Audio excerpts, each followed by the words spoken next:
दरम्यान व्हिडिओत दिसणारा माणूस हा मी नाही, पण व्हिडिओ ट्विट करणाऱ्या दानवेंनी सिद्ध करावं तर राजीनामा देईन असं थेट आव्हान महेंद्र दळवींनी दिलंय.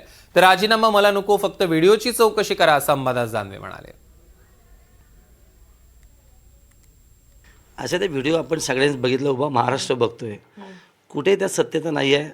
ते सगळं कट करून सगळं बनवलेलं सगळं व्हिडिओ नक्की आपल्याला दिसत आहेत.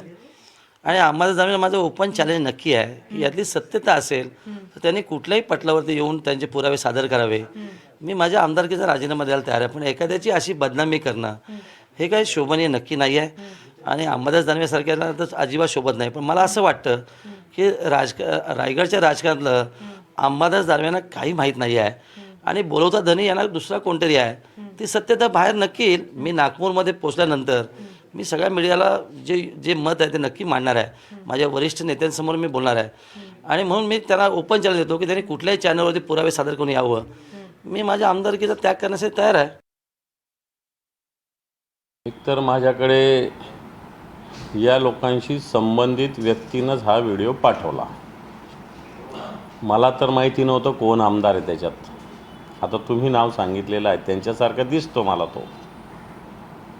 आणि मी तर म्हणेल समोर जो कोण व्यक्ती आहे तो पण कोण आहे तपासला पाहिजे. एवढ्या नोटाचे बंडल म्हणजे रास आहे, जशी धान्याची रास असते ना शेतामध्ये, तशी नोटांची रास तिथं लागलेली आहे. इथं सामान्य माणसाकडे एक 50,000 रुपयेसुद्धा बँकेत भरले तर त्याला नोटीस येते 5 मिनिटात. 5 मिनिटात म्हणजे फार वेळ द्यायला लागत नाही. बँकेत तुम्ही पैसे भरा 50,000 फक्त, तरी बँक नोटीस पाठवते. एवढा पैसा कुठून आला इन्कम टॅक्सवाले बघतात. आणि मग एवढा नोटांचा ढीग, रास ज्याला म्हणता येईल, आणि ह्या नोटांची रास संदर्भात हे महोदय कोणाशी बोलत आहेत आणि ती सगळी रास जमा करणारी व्यक्ती कोण आणि ती कुठली तेही समोर येईल. पण आत्ताच्या घडीला मी एवढंच समोर आणलेलं आहे